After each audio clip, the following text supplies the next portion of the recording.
Welcome back to the JCPod, partner with Stare Down Sports, Stare Down Greatness. I'm your host, Jaden Chandler Parnell, and man, the first official episode of the off season. One last thing, 203 days till the NFL season. We got a long way to go, but like I said, this is the first episode of the off season. Just also realized too, probably got to change my background here soon because it ain't football season anymore. It's time for the hardwood because March Madness. I think if I remember correctly from Rowan, we're about 30-something days away from our first look at the bracket. Man. And like I said, we're 203 days away from the NFL season, so we got a bit of a ways to go. But without any further ado, today's going to be very, very simple. We're just going to go over the AP awards, kind of talk about that, because I haven't got a chance to, talk about that in this episode. Yeah, kind of just who won MVP, who won some of the other awards. Because there's Walter Payton Man of the Year, there's other award, Salute to Service Award winner. There's a lot of awards that we need to talk about that some guys won that we didn't talk about before the Super Bowl, so we'll go over that. We'll go over some coaching carousel news. It's basically what coaches have changed spots, and then, assuming we don't go too long, we'll have some NFL news to talk about, and that's pretty much it. So without any further ado, let's talk about some AP award winners. So like I said, the first thing we're talking about is AP award. I'll talk about some of these a little bit more than the others. So to start off, we got the Don Shula High School Coach of the Year, which went to John Hart of Brownsburg High School, which I don't think it's the Indiana Brownsburg. And then they got Bill Jacklin from Slinger High School. Shout out to those guys. The Jim Brown Award, they gave it to Saquon Barkley, who is the Eagles running back. NFL Flag Players of the Year Award, presented by Toyota, Daniel Berry and Josie Clayton. I'm assuming this is has to do with men's and women's flag football, I'm assuming. Fan of the Year ended up being Megan Stefanski from the Lions. Shout out. Presented by Captain Morgan. The boy set the flow, didn't make it. Assistant Coach of the Year goes to Ben Johnson, who was obviously the former Lions offensive coordinator. He is now officially Bears head coach. I was sitting there like, was he head coach of again? Bears head coach officially is, like I said, Ben Johnson, so shout out to him. The sack leader, Deacon Jones Sack Leader Award goes to Trey Hendrickson, who had an insane year, and I think he's in a contract dispute a little bit, so it's going to be interesting. Joe Burrow kind of came out and he's like, man, the Eagles are doing so good, and they're playing all their players. Kind of a subtle jab at Bengals ownership, who is notoriously cheap. So it's going to be interesting to see what they do, because they have T. Higgins, who's also a free agent. I can't wait to go over. That's probably going to be next week's episode on Tuesdays. We're going to go over the free agent list, top 25 free agents, or at least like 25 huge free agents to keep an eye on. That's probably going to be like I said next week. Sportsmanship Award goes to Josh Allen. Shout out to him. Man, he got 2 awards. There's the NFL Latino Youth Honors. There's the Salute to Service Award. Here we go. George Kittle. Shout out to him. That's a pretty massive award to win, because obviously that's to do with the troops and everything and giving back to the community, especially when it comes to the troops. So that's I know that's not like the biggest award they give out, but that's like one of the ones to the NFL players. It's like, hey, that's a big award. The FedEx Ground and Air Players of the Year, Air and Ground Players of the Year. Ground looks like it was Josh Allen. Air looks like it was Jamar Chase, unless I have that backwards. Hall of Fame. Only 4 guys this year. Eric Allen, Jared Allen, Antonio Gates, and Sterling Sharp. Which, if you haven't seen the Sterling Sharp video, honestly, all these Hall of Fame videos are awesome. But the Sterling Sharp one, having your younger brother put you in, I'm sure that was a really, really special moment. Shout out to Shannon and Sterling Sharp as well, being the first pair of brothers to ever be in the Hall of Fame. That's really, really cool. First brothers ever. So shout out to that family. Walter Payton Man of the Year, Eric Armstead for the Jacksonville Jaguars. I actually didn't even hear about this one, so that was that kind of sad. I thought there's a page I was following that was giving out all the awards. They didn't mention this one, so that's kind of why I'm like, man, I need to bring this up then, because I feel like people are just missing some awards. This is a really big award, Walter Payton Man of the Year. This is arguably, I'd say, one of the NFL's most important awards, but like I said, this is one of the NFL's most important awards just because it has to do with giving back to the community and everything like that. So while it might not be the biggest award, it's a big award. There's no better way to put it. It's a big award. While it might not be one of the things that gets you into the Hall of Fame, it's one of those things where it's like, if you're a Walter Payton Man of the Year, it's like hey, good shit, man. You're a really, really good human being, awesome human being. So that's going to be something that did I forget to change the episode? I did not. Okay, sweet. But yeah, shout out to Eric Armstead. Like I said, that's a massive award to win. And then now we're moving on. Next Gen Stats Moment of the Year. They said the Moment of the Year was not the Walter Payton. I about reread the award. No, the Moment of the Year was Commanders' Jaden Daniels having that game-winning Hail Mary throw versus the Bears, which I still can't believe that happened. That Jaden Daniels, man, what a year that kid had. That was a moment that basically flipped 2 seasons. The Commanders ended up soaring at least until they hit the. So they ran to the Eagles in the playoffs and they in the championship game. Then they just got beat down by that run game. And then the other way, the Bears. Basically, that game got 5 people. I think Jaden Daniels got 5 people fired after that game because of the fallout from it. So, shout out to that boy, man. That was an insane moment. I would say that probably was one of the best moments of the year. I can't really think of anything that would too much beat it, unless you count Anthony Richardson's throw week 1.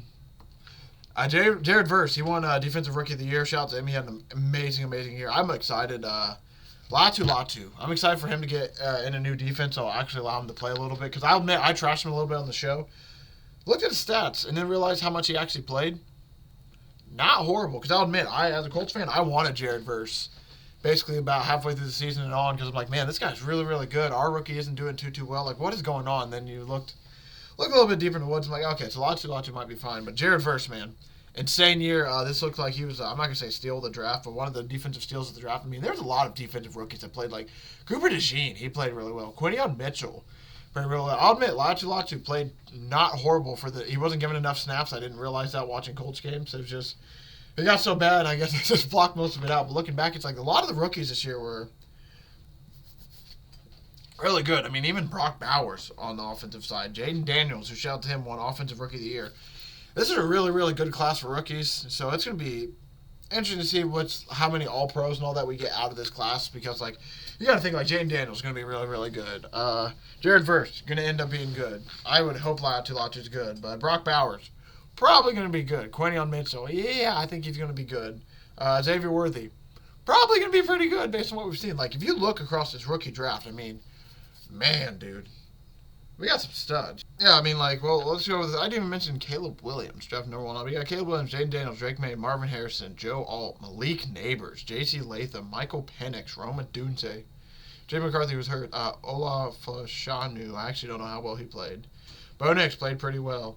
Brock Bowers, pretty good. Broke a tight end record, and I think broke a receiving record. Talise Fuaga for the Saints, I actually don't know how well he played. We just talked about Latu. Byron Murphy, pretty good. Dallas Turner had a pretty decent year. Jared Verse. Chop Robinson had a pretty good year. Quinion Mitchell. Brian Thomas Jr. had an amazing year. Terrion Arnold was okay. He had some moments. Then we talked about Xavier Worthy. I mean, Ricky Pearsall, Xavier Legette. I mean, that's like at least 3/4 of the draft ended up being really good. So that's a shout out to the rookies, man, becoming more prepared and everything. And also it's just, man, we're starting to become a golden age of football where a lot of these guys are really good. Defensive Player of the Year, shout out to Patrick Surtain. I mean, he's the first cornerback since 2019 to win it when Stephon Gilmore won it. I mean, he truly had a special year. Defensive Player of the Year was a little bit weird, too, where it's like TJ Watt and Myles Garrett for like half the season. Then all of a sudden it started to teeter off a little bit. And then you saw Patrick Surtain get in there, and then he ended up, like I said, he ended up winning it. Shout out to him. He had an amazing year. What was his stats? That's what I wanted to read out. He ended up with 26 first-place votes and 330 points, with Bengals pass rusher behind him with 205 points. So he was like a clear winner. Yeah, he just had a great season, man. I'm not seeing any of his stats. Surtain also didn't allow any receivers to catch many of those targets. He gave up only 306 receiving yards in the nearest defender. As the nearest defender, across 516 snaps. 6.6 yards per snap. To say this guy was a lockdown was... Yeah, he absolutely locked it down. He even had a 100-yard pick six. I mean, he had an amazing season. He was in a Defensive Player of the Year battle where it's kind of like, maybe he could win it, maybe he could win it. He was the guy that was like, yeah, he probably deserves it over the crowd. Offensive Player of the Year, this one's not too shocking. Saquon Barkley, who had an insane year, who probably should have had the rushing record if he would have rushed for a little bit more against the Giants earlier on in the season. He had one game where he had like 13 for 63 rushing in the middle of the season that you had like 20 or 30 yards of that. There's a good chance they let him run in that last game to try to break the rushing title, but it doesn't matter because they got a Super Bowl ring at least out of it. So shout out to Saquon Barkley, who I could argue is probably the best free agent pickup of the offseason last year. I mean, he completely changed the Eagles' offense around and gave him another massive weapon to deal with. AP Comeback Player of the Year, Joe Burrow. I'm kind of disappointed that J.K. Dobbins didn't win this, not only because I did bet on J.K. Dobbins a little bit, but feels like this is an award that Joe Burrow doesn't need. He's already won it once now. This is his second comeback player of the year. But Joe Burrow's like, I understand he was hurt last year and didn't really play too much, but he's great already. And I feel like this should be an award where, like, it's hard, I guess. Like, I don't know. I just wasn't the biggest fan of Joe Burrow winning this award, just simply for the fact, like, he's not bad. He was just hurt last year. And, like, I guess that's a part of the award, but, like, I mean, no one's shocked that, oh, hey, Joe Burrow had a healthy season, and look how the numbers he put up. Like, I don't think anybody's shocked by that. I think a lot of people were shocked by, like, J.K. Dobbins. Like, most people wrote him off. It's like, oh, this kid's done. There's no way he's coming back. And then he had an insane first half of the season last year before he got hurt again a little bit, and then the end of the season kind of didn't hurt his stats a little bit. I know they had Sam Darnold in the conversation. He wasn't going to win it. It's just like, because he just had a bad year. That's basically what it comes down to. I know Joe Burrow likes to hurt. He just had a bad year, and then he had an amazing year. It's like, oh, shocker. When Joe Burrow's healthy, he has a great year. But like I said, I'm not going to take anything away from it. Shout out to Joe Burrow for winning comeback player of the year, because like I said, he did. He was injured for most of the year, so that's a lot better than the Joe Flacco. He's ass, and now he's just better award. Basically, how they did it last year when it probably should have been DeMar Hamlin. I don't know. The comeback player of the year is one of the weirder awards where it's like there's so many like tiny little rules in there that's like, hopefully they continue to clean it up over the years. AP Coach of the Year, this could have gone to multiple people, I feel like, but Kevin O'Connell is the one who won it. Shout out to him. I don't think this is too bad of a winner at all. I mean, the Vikings, first time ever, I think they've had I don't think it was back-to-back, but first time in like a 4-year span they've ever had two 13-win seasons. I mean, he's putting up numbers that other coaches were able to. And he saved Sam Darnold's career, man. In his offense, Sam Darnold was able to thrive, put up massive, massive numbers, and now we're looking at it to where he's going to get a massive contract somewhere, whether it's from the Vikings or not, but Sam Darnold's going to get a massive contract to play somewhere. So, the end of the season hurt him a little bit, so he might not get the $50 million, but he's definitely going to get like a 4-year, $120 million deal, something like that, the minimum. Or I think he at least gets like 30, 40 a year, and that's all because of Kevin O'Connell and how well he's been. He just seems to be the quarterback whisperer. Like, for a while it was Sean McVay. Now it seems to transition like Kevin O'Connell is the top quarterback whisperer right now. And then MVP, this was very controversial. The first time, I forget what the year was, but that the guy who won the All-Pro didn't get the MVP, which I'm not going to say we could have guessed. But, I mean, I don't think a lot of people are surprised by this. Josh Allen had an amazing season. So did Lamar Jackson as well, but it felt like it was one of those things where it's like, well, Josh Allen hasn't won it before, so I guess we can give it to him. One of those situations. But thankfully, I mean, he earned it. He had an amazing season. Like, it was one of those situations where it was argued all season, like, who's going to win MVP, Josh Allen or Lamar Jackson? That was basically the argument for the last, like, 4 or 5 weeks. Like I said, once you saw Lamar Jackson on the AP Pro team, I think a lot of people were like, oh, so that sucks. Josh Allen isn't just going to get any awards at all. And I think a lot of the voters kind of thought about that, like, he had a pretty good season. This feels like one of those seasons where we could give it to one guy, give one guy the All-Pro first team, and then give the other guy the MVP. And thankfully, this is one of those years where it's like, people are getting mad about it for a good reason, though. Like, Lamar Jackson had good stats. This isn't like an MVP where it's like, oh, this guy should have won. I don't know how this guy won. His stats are bad. Like, no, there was a good, like, between Saquon, I think it was between Saquon,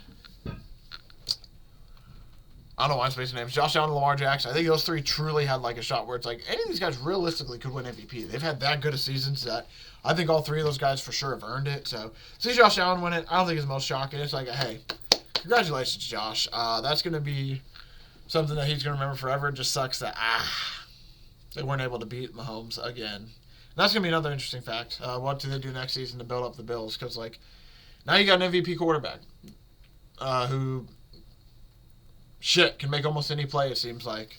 So now what are you going to do to help him and build? But, man, shout out to Josh Allen, like I said, for winning MVP. I truly think that between him and Lamar, I wouldn't have been shocked if either guy won it. I think both guys deserve it. So to see that he won it, hey, congrats to Josh. What an amazing season. And if you watch the video the Bill social media put out of the kids in the hospital, that's just so awesome, man. To see all those kids be like, hi, Josh. Josh Allen's like, oh, this is so-and-so. This is so-and-so. And then them just congratulate him on the MVP and everything. And him, like, basically breaking down the tears. You can tell that not only is he a great dude, but he's a great football player. So it's like one of those situations where, like I said, this is one of those years where people are mad for a good reason. They're mad because two great quarterbacks were showing up, and we had a tough time deciding, like, man, does this guy really deserve MVP or does it this guy? Which is going to be fun to see the race because those are the two favorites for next year. And off the top of my head, I know we're 203 days out until the first game of the season, but I would have either of those guys as MVP. I could truly see it going either way, honestly, because both those guys are great, man. It's going to be, man. But we have 203 days, so we've kind of figured that out. So it's going to be interesting. But like I said, that kind of goes for all the AP awards. Now we're going to move into some of the new coaches. I'm not going to like break down these fully because this is we have 203 days until the offseason's left. I'm just going to kind of go over some of the names that have moved. And then we'll talk some NFL news to finish it. And then over the next couple of weeks to months, I'll probably like talk about the moves I like more, the moves I like less. But there's kind of like instant reactions to this. No change for Arizona. They still have an offensive coordinator, defensive coordinator. Everyone's going on year 2 there. In Atlanta, they have a new coach. I'm sorry, I guess they're going on to year 3 now, huh? Not year 2.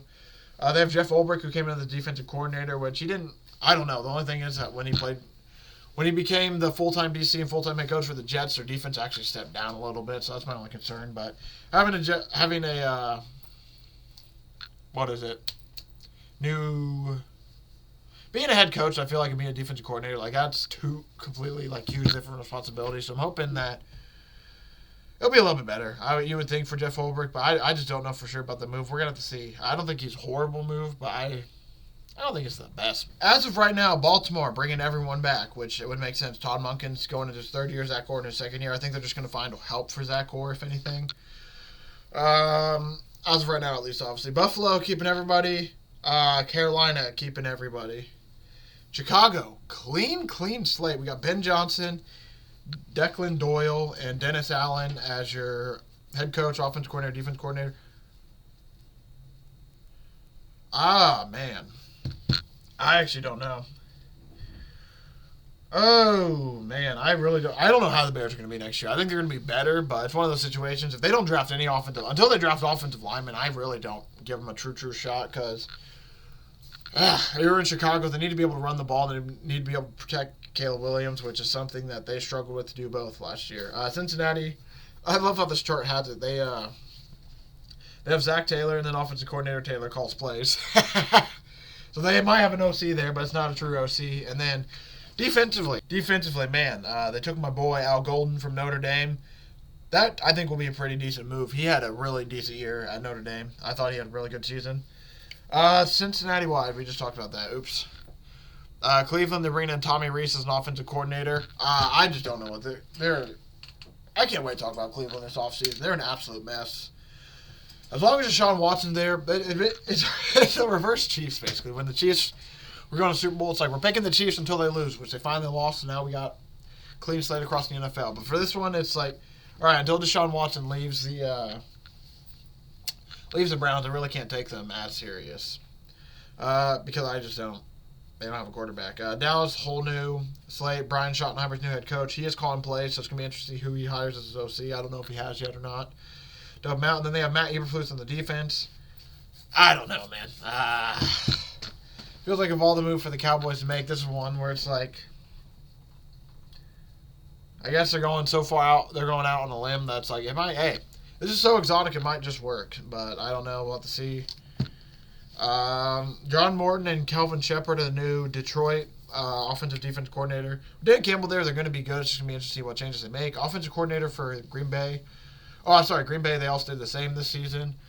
Houston, Nick Cali is going to be their new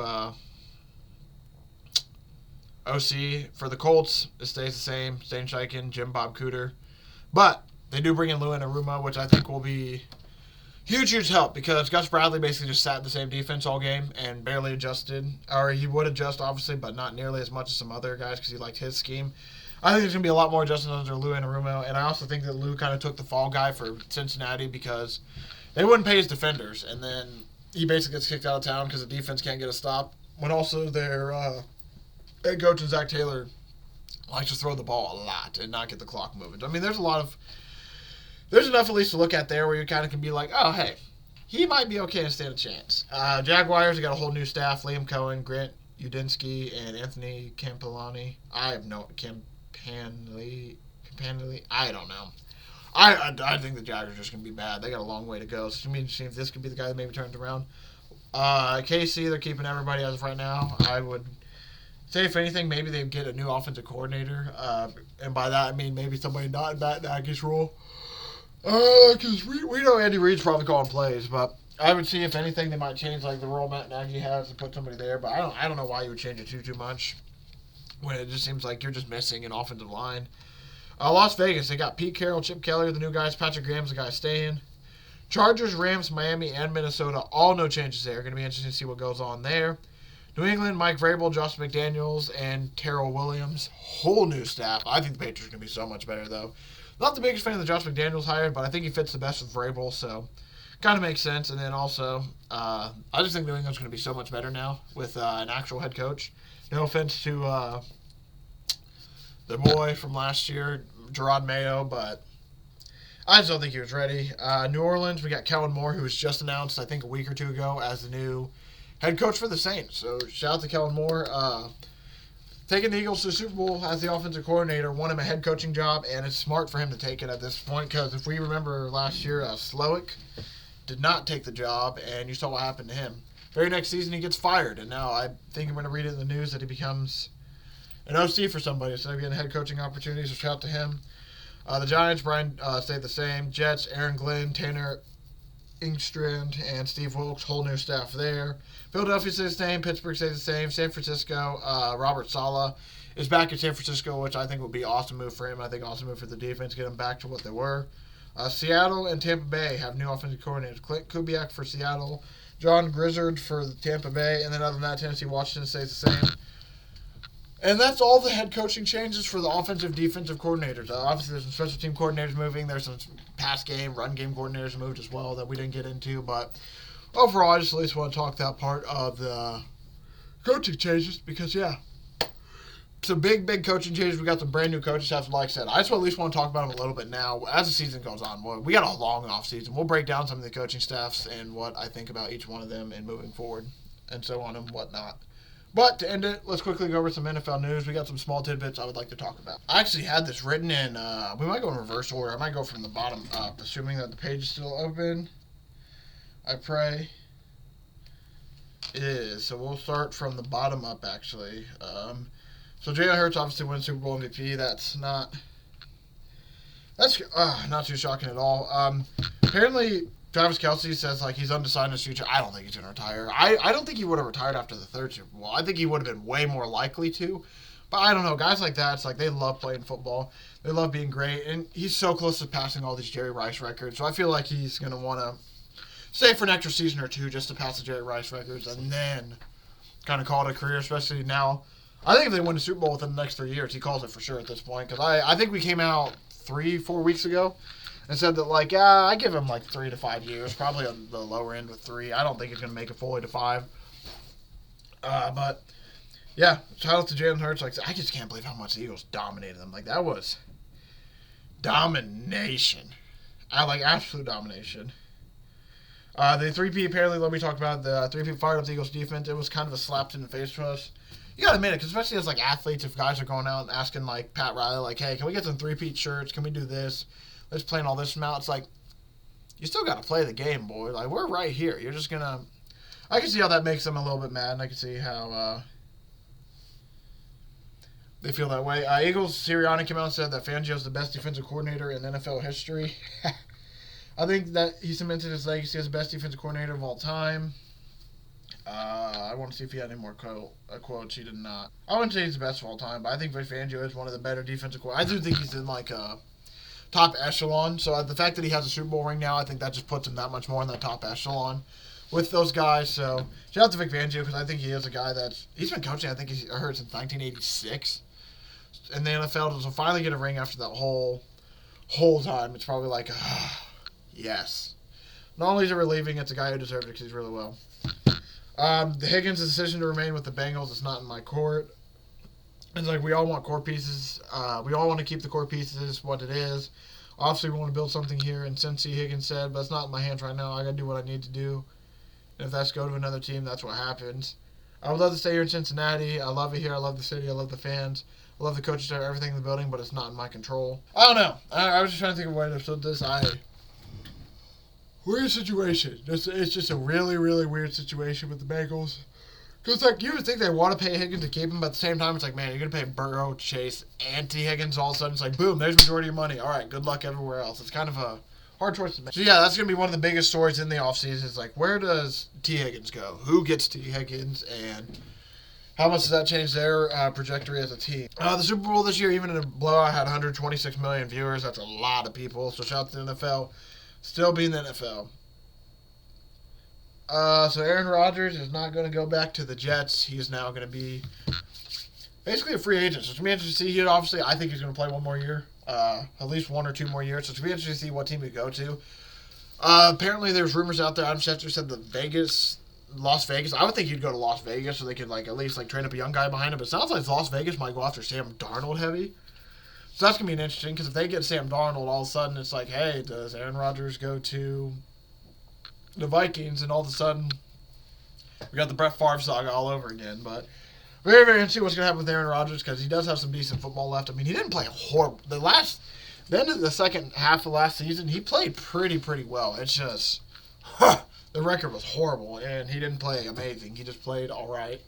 But at the same time, I think that their whole team was just a dumpster fire against the Jets. So, not only was Aaron Rodgers being kind of mad, it was also the Jets being the Jets. Apparently, Eagles sweat seeking right situation ahead of free agency decision.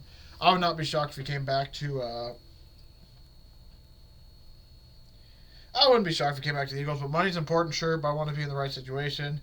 I don't know what it looks like for me now, but I'm happy. I would assume that he would want to go back to a place where there's a lot of pass rushers like the... I don't know, though, because those guys also want stats, also want money sometimes. So it's going to be very, very interesting. Obviously, I think he's going to probably go to... We have to guess. Probably the team that pays the most is probably going to get Josh Sweat unless the Eagles make an offer that's good enough with him being on a good team to think like, yeah, I want to try to get another Super Bowl. Saints named Kellen Moore head coach. We just talked about that. Huge ad for them, I think. Compared to what's in the market right now, it's not a bad ad at all. Kubiak. Excuse me. Gary Kubiak said Geno Smith a huge reason for choosing the Seahawks. He said it's a huge draw. Geno was a huge draw to come here and to get him to coach alongside him. Andrew and then him along. What? Okay, I'm not going to read that. That was written very weirdly. But basically, Kubiak sounds like the reason he chose the Seahawks over some other jobs he might have had, it sounds like, was because he wants to coach with Geno Smith. I wanted to bring this up because I just think it's funny. I'm just going to read it out and let you think about it. I'm not even going to give Dak Prescott. Cowboys very close to Eagles competitively. I'm going to let it sit there for a minute. Cowboys very close to Eagles competitively. I feel that we compete with the Eagles and beat them for the most part when we play them. I don't want to say check the record when the guy's holding the trophy right now, so credit to them. They've earned what they deserve by all means, but very close. Even watch the NFC title game. Those two teams that we battle against each other every year a couple times, and as I said, we feel confident that we've gotten better part each and every year. All right. I mean, I guess. Yeah, you've been competitive in the division, but they've been a lot more successful than you in the postseason. I don't know. I just read them like, oh, that's interesting. Slowick is going to the Dolphins. I don't know what his role is going to be. Oh, as their senior pass game coordinator. So, yeah. Excuse me. Goodness. So, Bobby Slowick goes from being an offensive coordinator that was one of the hottest head coaches a season or two ago to now he is the senior pass game coordinator for the Dolphins. Man. And I kind of don't blame him because it also sounds like that, overall, like I said, it's just crazy to think that he went from one of the hottest head coaching commodities to all of a sudden now it's like, hey, no one wants you. And it also doesn't help that the point I was going to bring up, the Texans kind of screwed him a little bit. They kind of got rid of the system he liked with the fullback, went to 3 wide receivers, kind of changed up a bit on him. So it's not fully on him, but at the same time, yeah, it just sucks. Absolutely sucks. Because, I mean, he lost out on a good chunk of money.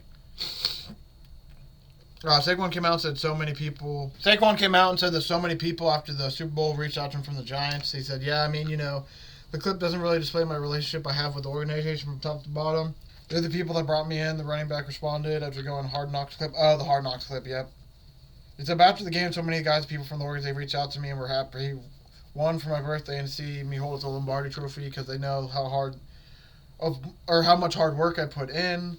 And then he goes on just to talk about the clip a little bit more. It's just, I mean, it goes to show you that, there was a lot of guys in that building who are like, hey, why in the fuck are we getting rid of Saquon?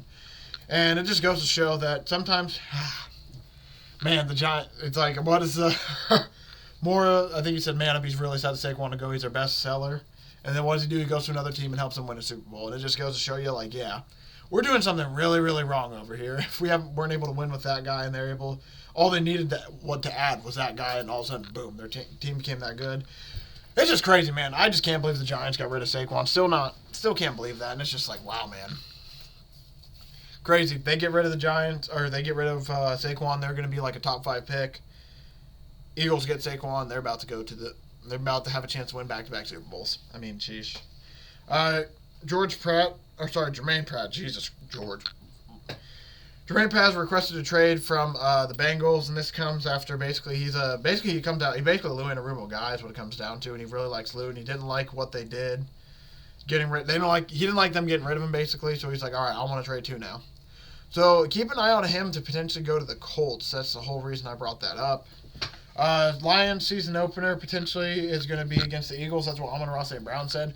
I would be happy with that. I liked how they did it last year where they had the season opener between the Eagles and Packers. Two teams who played in the playoffs. I like when they do stuff like that. And I hope they do it again because it's just fun to see like a quick little rematch from last year at the beginning of the season and be like, all right, let's see how these two teams stack up, even though weeks 1 through 4 are just a jumbled mess because the guys are getting back into it. It's always fun to start off the season with a banger game like that. Jaguars are interviewing John Robinson for GM opening. I think that whoever is going to be the GM, it's going to have to be somebody Liam Cohen likes because that's the whole reason he basically took the job was to get rid of Trent Baalke. He took the job the second they got rid of Trent Baalke for sure, so now it's going to be one of those things where it's like he's going to be hand in hand with like, all right, who's going to be our GM? And the final thing I want to bring up, Kadarius Toney charged with assaulting a woman. Apparently he was released the same day on $50,000 bail.